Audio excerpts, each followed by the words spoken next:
SSC entrance के admit card के लिए आपको ये वाला यूआरएल ब्राउज़र में टाइप करना और उसके आगे लिखना है SOSC। ये आपका एसएससी का पेज आ जाएगा और यहीं पे आप यहाँ से लॉगिन करके आप से एडमिट कार्ड आपको एक्सेस हो जाएगा, तो आप यहाँ से चेक कर सकते हैं।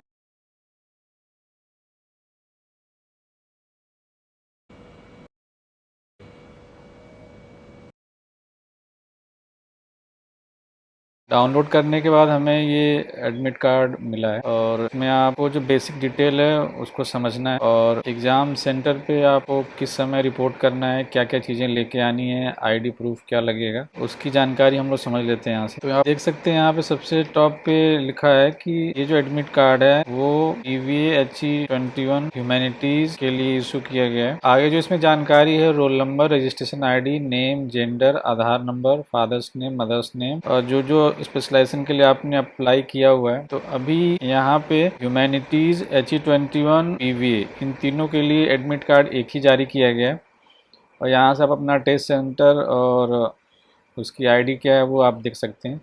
ये आईडी आपको वहाँ फिल भी करनी होगी जब आप एग्ज़ाम देंगे तो। और टेस्ट डेट 2 डेट्स में एग्ज़ाम होने हैं, तो स्टेम और AFPS arm forces preparatory school का एग्ज़ाम 26 तारीख में है, 26 मई को। और HE21 ह्यूमैनिटीज़ और PV उनके कॉमन पेपर है उनका, वो है 27 मई।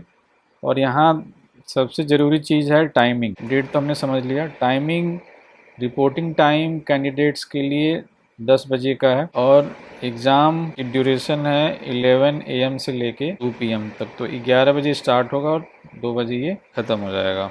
डेट, टाइम और वेन्यू चेंज नहीं किया जाएगा। और सबसे ज़रूरी चीज़ है, no candidate shall be permitted to enter the examination centre after gate closing time 10:45। तो लास्ट एंट्री 10:45 तक होगी, उसके बाद से एंट्री नहीं होगी। तो आप अपने एग्ज़ाम वेन्यू पर समय से पहुँचे ताकि एग्ज़ाम में अपीयर होने में कोई दिक्कत ना आए। कैंडिडेट को ये सजेस्ट किया जाता है कि अपने एग्ज़ाम वेन्यू को एक दिन पहले ही विज़िट कर लें ताकि लोकेशन का आपको आइडिया हो जाए और एग्ज़ाम के दिन पहुंचने में कोई भी दिक्कत ना हो। और ये एडमिट कार्ड जो आपके सामने दिख रहा है, ये कॉपी आपके पास होनी चाहिए और एक ओरिजिनल फ़ोटो आईडी प्रूफ। अभी हम आगे समझेंगे फ़ोटो आईडी प्रूफ में आप क्या क्या ले आ सकते हैं।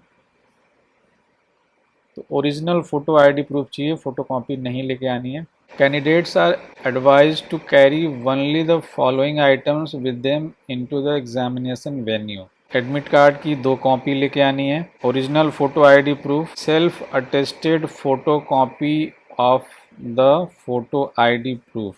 Self attested photo copy of the photo ID proof means आप ओरिजिनल फ़ोटो आईडी लेके आएंगे और उसकी एक फ़ोटो कॉपी भी आपको लेके आनी है जिसपे आपने अपना सिग्नेचर किया हो।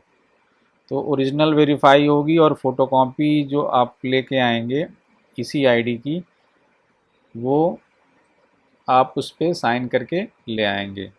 बॉल पॉइंट पेन ब्लैक और ब्लू दोनों आप ले लेंगे। और वाटर बॉटल अलाउड है लेकिन वो ट्रांसपेरेंट वाटर बॉटल होनी चाहिए।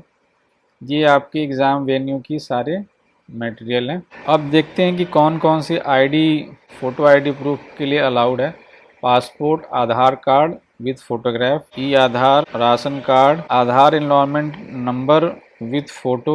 अगर आधार कार्ड नहीं है तो आधार एनरोलमेंट नंबर के साथ साथ फ़ोटो होना चाहिए। School ID card with photo, ये भी चल जाएगा। PAN card, bank passport with photo, caste certificate with photo, domicile certificate with photo और photo copies of IDs even if attested scanned photo of IDs in the mobile will not be considered as valid ID proof। तो ये सबसे important line है, original photo ID होनी चाहिए, उसके साथ में उसकी एक फ़ोटो कॉपी और उस जिस पे आपका साइन होगा। और ये लाइन समझनी है, फ़ोटो कॉपीज़ ऑफ आईडीज़, जो भी आईडीज़ यहाँ समझाई गई है तो केवल फ़ोटो कॉपी नहीं, या आप मोबाइल में, ऐसा नहीं है कि मोबाइल में आपने दिखाया मोबाइल तो अलाउड है ही नहीं, तो मोबाइल में दिखाने का काम वो भी जो है वो कंसीडर नहीं किया जाएगा as a valid ID proof. तो कुल मिला के हमें ओरिजिनल फ़ोटो आईडी प्रूफ इनमें से कोई होना चाहिए और उसकी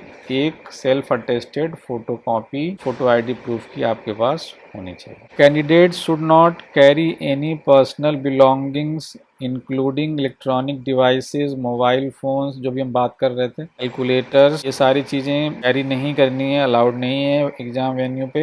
examination official will not be responsible for safe keep of personal belongings and there will be no such facility at the test centre. वहाँ पे टेस्ट सेंटर पे जमा करने की कोई फैसिलिटी नहीं रहेगी, तो इसका आप ध्यान रखेंगे। तो इन सारी चीज़ों को आप ध्यान रखेंगे। इलेक्ट्रॉनिक डिवाइस आप कैरी नहीं करेंगे, मोबाइल फ़ोन्स कैरी नहीं करेंगे। मोबाइल फ़ोन्स अगर लेके आते हैं तो आपके जो पेरेंट आएंगे, आपके गार्जियन जाएंगे, उनके पास वो रहेगा, वो एग्ज़ाम वेन्यू से बाहर रहेंगे। कोई भी कैंडिडेट 3 घंटे से पहले एग्ज़ाम रूम छोड़ नहीं पाएगा, तो आपको 3 घंटे बैठना है। चाहे आपको क्वेश्चन आ रहे हो नहीं आ रहे हो, आपने पहले कंप्लीट कर लिया हो, वो आपको 3 आवर्स के बाद ही छोड़ा जाएगा। Duly signed admit card must be submitted to the invigilator at the end of examination. तो यहाँ पे आप इसी एडमिट कार्ड की हम बात कर रहे हैं, इस पे आप इन्विजिलेटर की प्रेजेंस में, जो आपके एग्जाम रूम में ड्यूटी कर रहे होंगे, उनकी प्रेजेंस में आप साइन करेंगे और ये भी आपको सबमिट करना है। All the examination centres